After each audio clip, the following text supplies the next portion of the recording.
नमस्कार दोस्तों, मैं हूं मुकेश और स्वागत है आपका आज की नए वीडियो में। और आज हम लेकर के आए हैं समय लेखनम, मतलब समय कैसे देखा जाता है, अर्थात घड़ी में हम समय का निर्धारण कैसे करते हैं।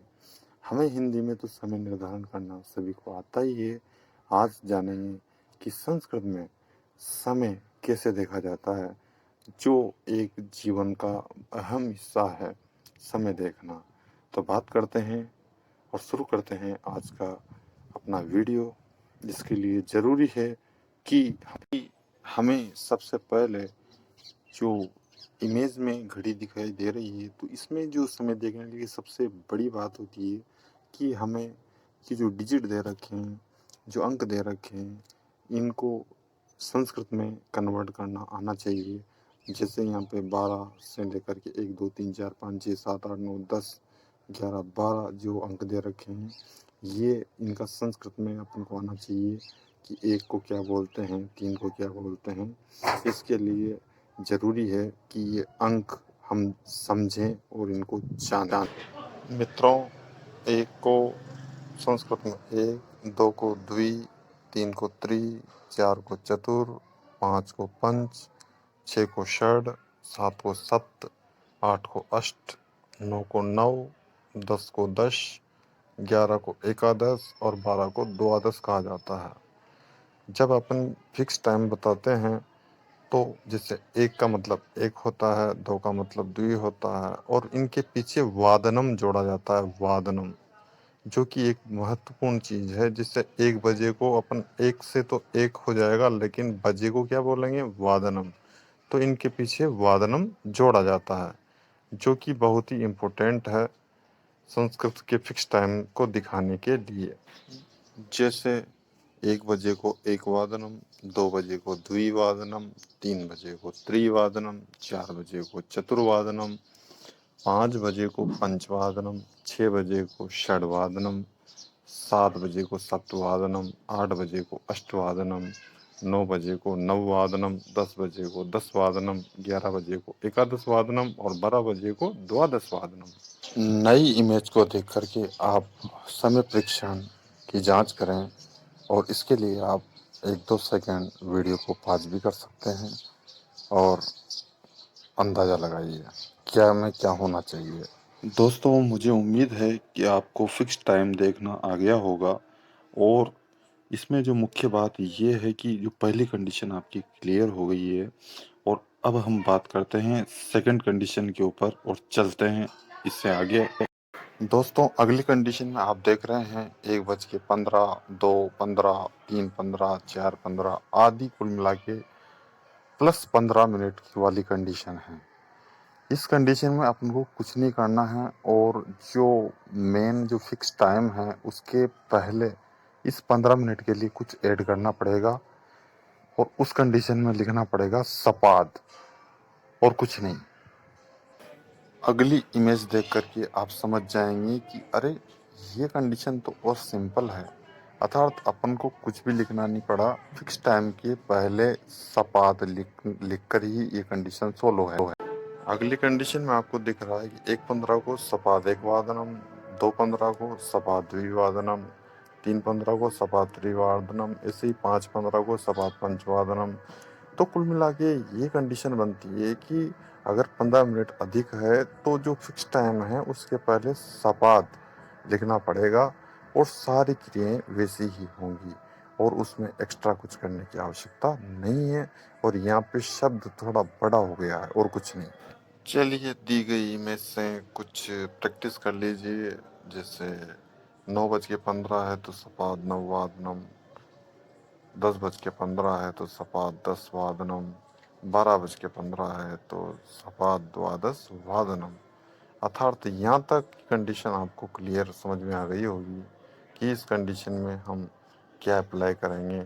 चलिए बात करते हैं अगली कंडीशन की तरफ, और जो इस प्रकार है। चलिए, इस कंडीशन के बारे में आप क्या विचार है, आप क्या सोचते हैं। इसमें भी कुछ नहीं करना है। जैसे अपन ने +15 में सपाद लिखा था फिक्स टाइम के आगे, वैसे ही इस कंडीशन में अपन को +30 के लिए सार्ध लिखना पड़ेगा और उसको सार्ध को जो फिक्स टाइम है उसके पहले ऐड कर देना है और कुछ नहीं, और कंडीशन आपकी इस प्रकार से बनती है। अब आप समझ ही गए होंगे कि अगली कंडीशन क्या बनी है। तो फिक्स टाइम के पहले यदि सार्ध लिख देते हैं अपन तो वो +30 हो जाता है। और फिक्स टाइम आप सभी को पता है ही सही, तो सार्ध लिखते ही आपका +30 वाला टाइम रेडी हो जाएगा। और इसके लिए आप अब थोड़ा सा अभ्यास करने का प्रयास करें और इमेज देख करके अभ्यास करें, जिससे आपके अंदर कॉन्फिडेंस आएगा और आपको पता लगेगा कि वास्तव में हमको संस्कृत में समय देखना लगभग आने लग गया है।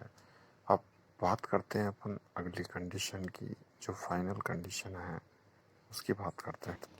अरे ये क्या, 7:45 बज रहे हैं, 7:45 बज रहे हैं, 9:45 बज रहे हैं।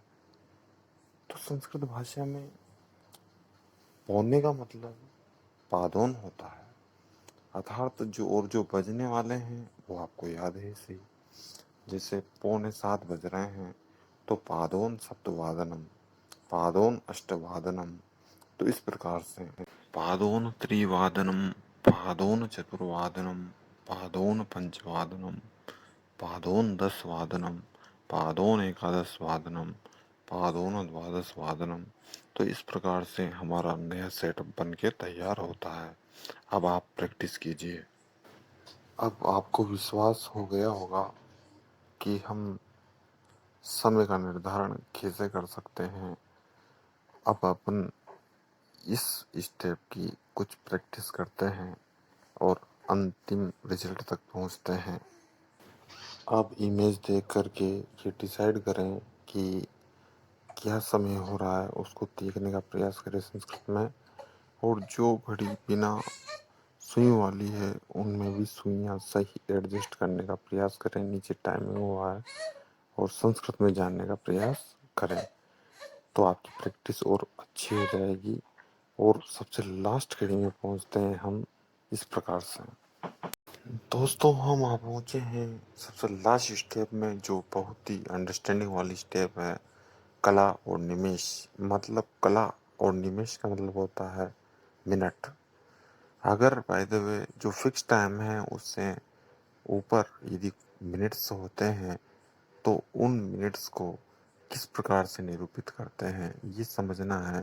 जैसे 10:05 है तो अपन को पता है कि 10 बजे हैं तो 10 वादनम तो है सही, लेकिन इसको लिखेंगे अपन पंच कलो उत्तर 10 वादनम। मतलब पंच कला यानी 5 मिनट, और उत्तर का मतलब होता है प्लस, मतलब 10 में 5 मिनट प्लस हैं तो 10:05 हैं।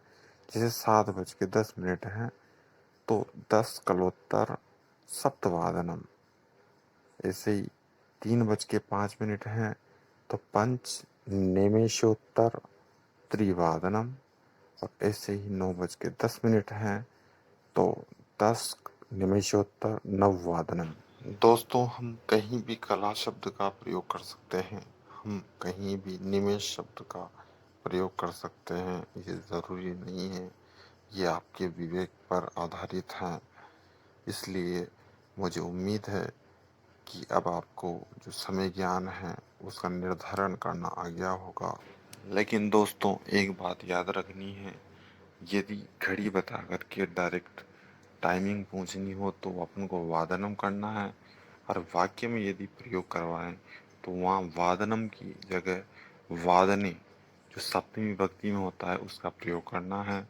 तो अब आप प्रैक्टिस कीजिए और एक सीट में यहाँ आपके डालता हूँ। और यदि आपको चैनल अच्छा लगा हो तो लाइक करें, सब्सक्राइब करें। धन्यवाद। Thank you.